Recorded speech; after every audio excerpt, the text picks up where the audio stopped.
Have you been thinking about becoming a project manager and don't know where to start?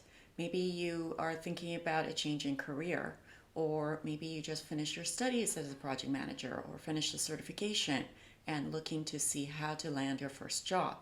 Or maybe people have just been telling you what a great project manager you're going to make and curious about how can you make that into a career? Answered yes to any of those questions? Well, stay tuned. I'm here to give you 5 tips on how to get started.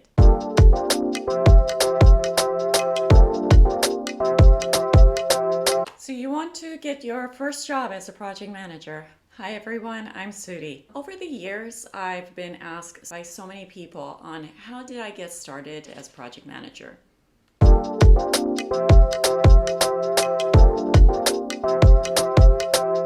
So if you have no prior knowledge of the project management tools, terminologies, processes, probably the best way to start would be studying up on project management. I'll start with looking into classes, reading books, or signing up for certification. The best place to start with is the Project Management Institute, or PMI. You can look up www.pmi.org, and I'll post the link below. It's the leading project management organization with a global community for projects, programs. PMP, or Project Management Professional Certification, is one of the oldest and widely known certificates in the area of project management. And once you're certified, you get to put those 3-letter initials at the end of your name when preparing your resume or business card. And it's what most of the organizations look for to gauge your level of dedication and knowledge of project management concepts.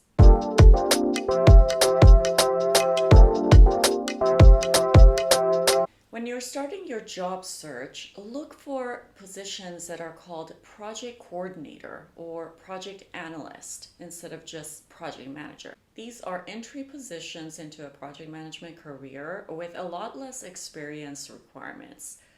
These positions are a great way to get your hands on smaller projects or become part of a bigger project team under the supervision of a more senior project manager, where you get to learn a lot from how to manage a project on a day-to-day basis to continue to build your experience and seniority towards a full-on project manager position.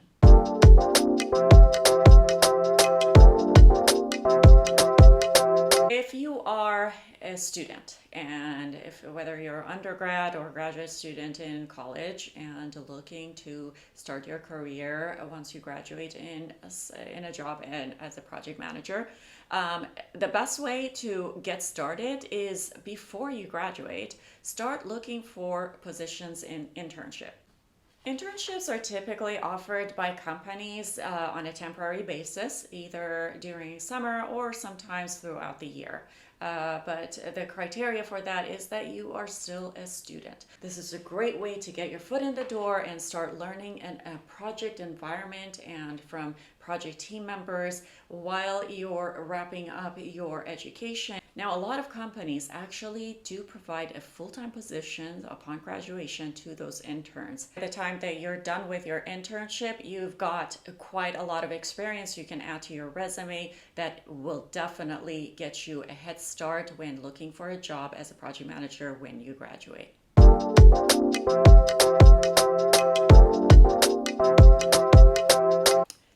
Let's say you're already working for a company in a different department and you are interested in becoming a project manager. Check to see if your company already has a PMO or a project management office. Stand for a center of excellence for the company, which means that they try to set the best practices, whether it's by templates or processes or how to manage a project from start to finish.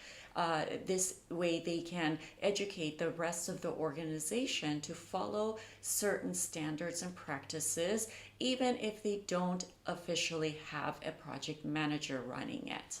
This way, you get to manage something that you are already doing as part of your job, but under an official project management methodology, which is going to give you the experience that you were looking to establish. Another benefit of collaborating with your project management office and learning from them is that they get to know you and they get to watch you as you grow in your experience and managing your own projects. So therefore, when a position does come up, you can always reach out and try for that. All right, so don't forget to stay until the end of this video for a bonus tip that is so simple, and you can get started right away after you finish watching this video. But last but not least,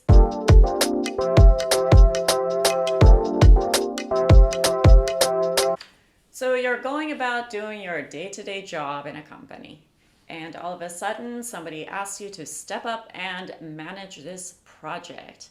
Now, whether it could be different reasons, whether the project was being managed by an official project manager and the PM left and you happen to have some sort of experience with the project or being part of that team, you're asked to step up and lead the project. But now that you've stepped into that position, where do you start? What do you do? First and foremost thing that your leadership is going to hold you responsible for is providing the health and status of the project. So one of the most immediate actions you need to take is get organized and take an inventory of everybody on the project and everything that they've been doing. Only then can you assess the project and understand where the project is at and whether it's on track or not. Then find out who your project sponsor is. The project sponsor is somebody who champions the project and basically is responsible for the success of this project and provides leadership. From your sponsor, find out what their main objective of this project is and what is the #1 criteria for the success of this project. You can find out from them what was or was not going well before you arrived, and what are the expectations of you. Typically, this information should be in your project charter. Find out if your project has a project charter. In my future videos, we'll dive into what a charter is and how to create one. But for now, find out if there is one. You'll better understand the components of it, whether it has a project background, if it has the goals and objectives, what's in scope, what's out of scope, what are your high-level timeline, and if there are any major risks or issues that have already been identified, and whether the project has a budget or not. If the project does not have a charter, find out all those information and create one. From there, identify who are all the impacted stakeholders, who are your project team members, what are the activities that they're responsible for, what actions have been taken, what activities are coming up, what is past due. Find out if the project has an action log. An action log basically tracks all the different activities that everybody on the project team are responsible for. Typically, there is a task that is associated with the owner who's responsible for doing that, and when is it due, and what is the status. If there isn't one, start putting that together by meeting with your team members, and that's going to give you a great way to get the project on track. Once you have gathered all the information that we just talked about and probably more, that's going to give you a great indication of where the project currently stands, and going forward you'll be able to consistently and a timely basis provide updates to your leadership. It's important to recognize that being organized is the #1 quality that your team is probably looking for in a good project manager. Additionally, communication and transparency is all attributes for a good project manager. Look for my future videos as I dive into the top attributes of a good project manager. And now for the bonus tip.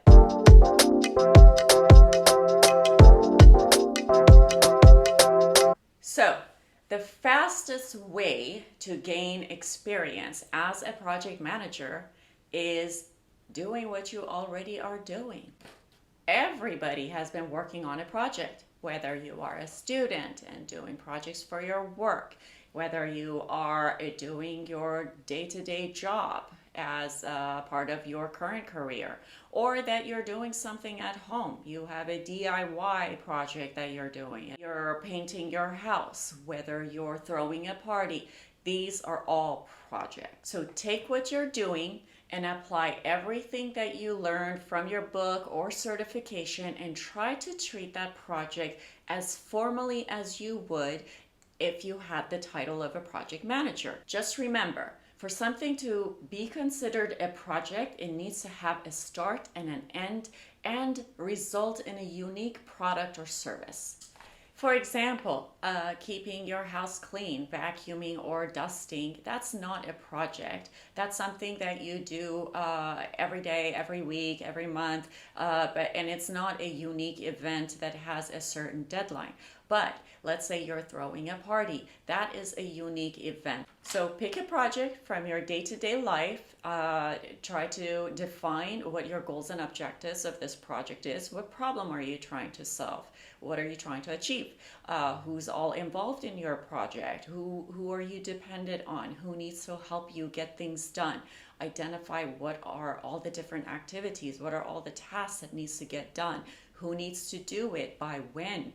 All the who's are your stakeholders, and all the timeline are your schedule and milestones and dependencies, and you have a project. And document everything like a professional project manager would. And maybe put together a schedule, whatever software tool or writing on paper you might do, but put that schedule together, line it up, identify your major milestones. Write a status report, make a list of all your activities, create an action log. What are some of the risks and issues you might identify? Does your project have a budget? Start tracking that. How much are your expenses? And what's your original budget? What remains? This gives you some practical experience that you can talk through confidently in your next interview for a project manager position. Even if it's a project at home, it walks the interviewer through your methodology and how you apply project management to everyday life. It will help demonstrate your dedication and basic knowledge of project management to the interviewer, regardless of the type of project that you've been doing. Tune into my future videos as I talk about how to interview for a project manager position. Hope you enjoyed this video. If you have any questions or comments, post them down below. And if you're interested in learning more, hit the subscribe button so you'd be notified of my future posts. See you next week.